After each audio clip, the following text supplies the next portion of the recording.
In this video, we are going to continue with inequalities, and we're going to learn how to add and subtract with inequalities and how to multiply and divide.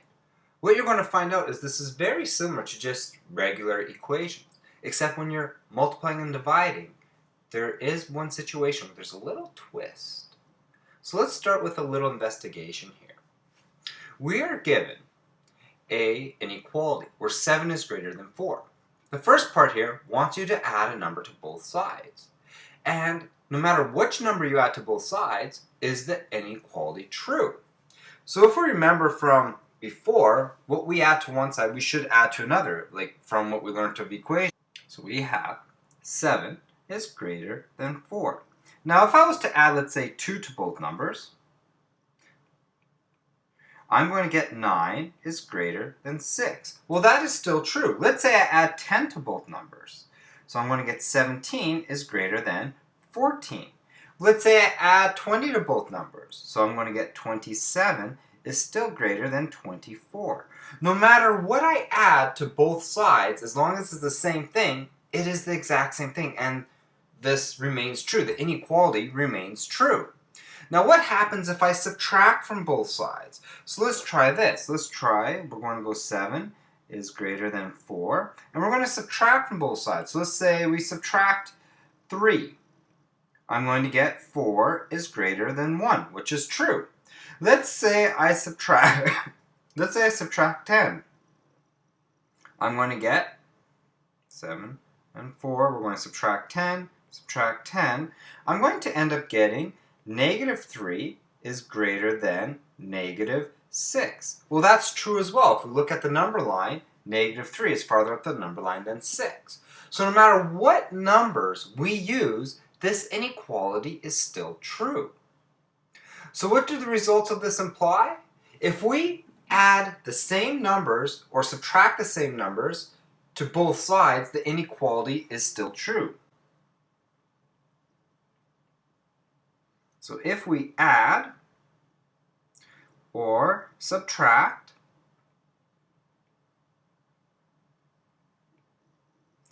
the same number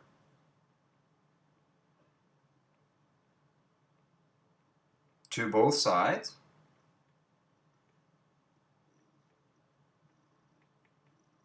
the inequality remains true.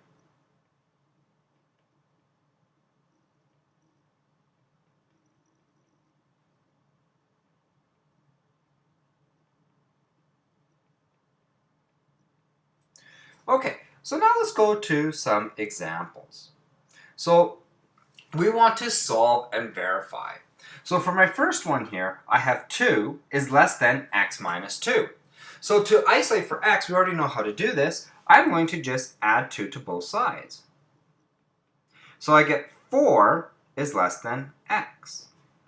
Well, let's put that on the number line. And remember, it's less than, not equal to, so it's an empty circle.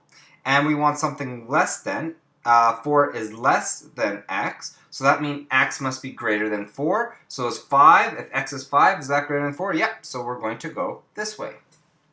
So if we look at my next one here, I have 8 plus m is greater than or equal to -2. So now we want to isolate for m and solve for m.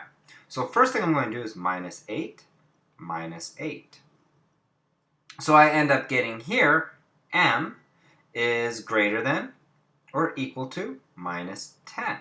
So this number line doesn't actually have a -10 on it, so I'm just going to put -10 here and 10 here, and this is going to be 8, this is going to be 6, 4, 2, 0, -2, -4, -6, -8, and then we're just going to go this, so it can be equal to, so it has to be greater than or equal to my variable, so I'm going to do this, and we're going to shade it in, because it could be equal, and it wants greater than or equal to, so we go that way.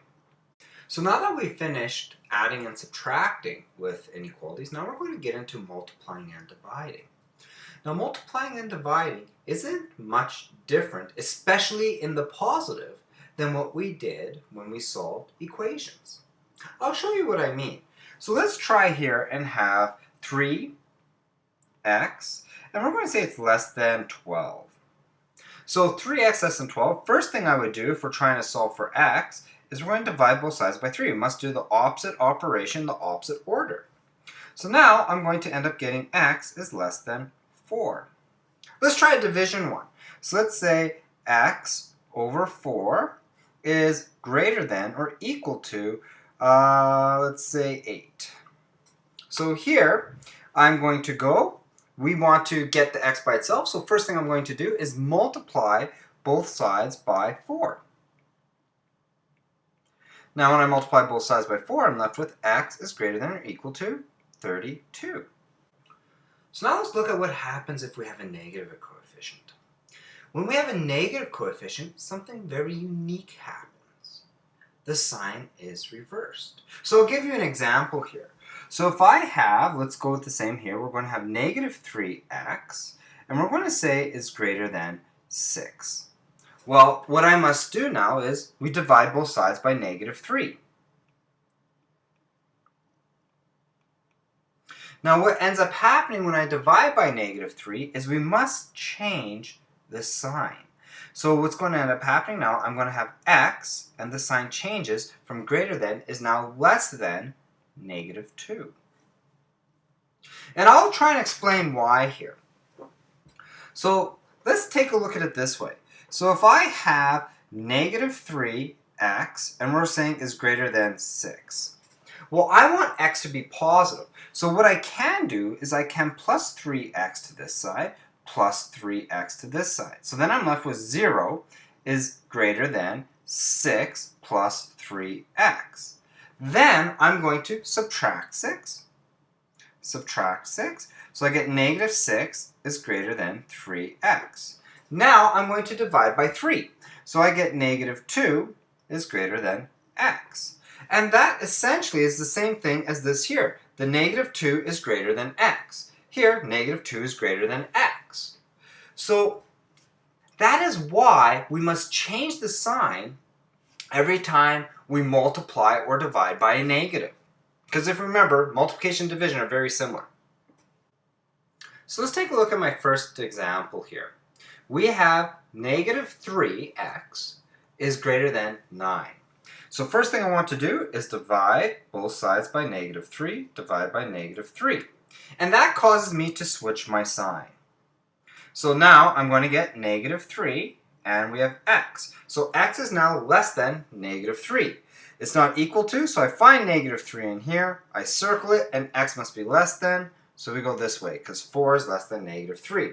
If you want, you could even draw your number line like this, more like a thermometer. I'm going to have 0, and then we have negative 3, and we must be less than, so I'm going to go like this. Okay? You could go a vertical way instead of horizontal if you want. Now let's take a look at this one here. We have 8 is less than or equal to 4m. Well, we want to solve for m, so first thing I'm going to do is divide by 4, divide by 4. Alright? Now, we end up getting 2 is less than or equal to m. Because it's a positive we're multiplying or dividing by, we do not have to change my inequality. So I'm going to look here. We have 2 and it can be equal, so I'm going to have to fill in my circle. And m is greater than, so or equal to, so 3 works. So we go that way. Once again, you could do these vertically if you want. Now let's take a look at C. I have negative 4x minus 2 is greater than 10. Alright, so first of all, now we're combining the adding and subtracting here. So first of all, I want to move this to this side, this 2. So I'm going to go plus 2, plus 2. So I'm going to get negative 4x is greater than 12. Next, I want to divide by negative 4. So I end up getting x is less than, remember I have to change the sign because we divided or multiplied by a negative, and I'm going to get negative 3. So we look at negative 3, and x must be less than, well, we go this way. Okay? Here is one more for us to do.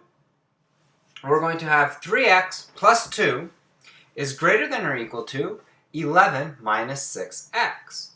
So it depends which side we want to work with here. I always like putting my x's so they're always on the positive side so I don't have to switch my sign. So first thing I'm going to do is get my x's together. So plus 6x plus 6x. So I'm going to end up with 9x plus 2 is greater than or equal to 11. Now I'm going to subtract 2 from both sides. So I get 9x is greater than or equal to 9. So I divide both sides by 9, I'm going to end up getting x is greater than or equal to 1. So I have the 1, I fill it in, and x must be greater than or equal to, so it's going that way. I lied. There is one more question here to do, and this is with decimals. So here, once again, we have numbers on both sides and variables on both sides. So let's look at it this way. I'm going to put all of my variables on this side because this will make it positive, so I don't have to switch the sign with a division or a multiplication of a negative. So I'm going to try and make my variables positive. So I'm going to plus 2.6a and plus 2.6a. So that's going to give me 14.6 is greater than negative 5.2 plus 4.4a. Now I'm going to plus 5.2 to both sides.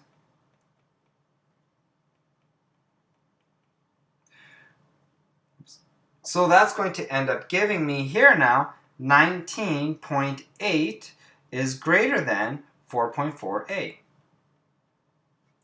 Now my last little bit I want to do is I am going to divide both sides by 2. So I'm going to get 9.9 is greater than 2.2a. And what else factors? 1.1, divide both sides by 1.1. So I'm going to end up getting 9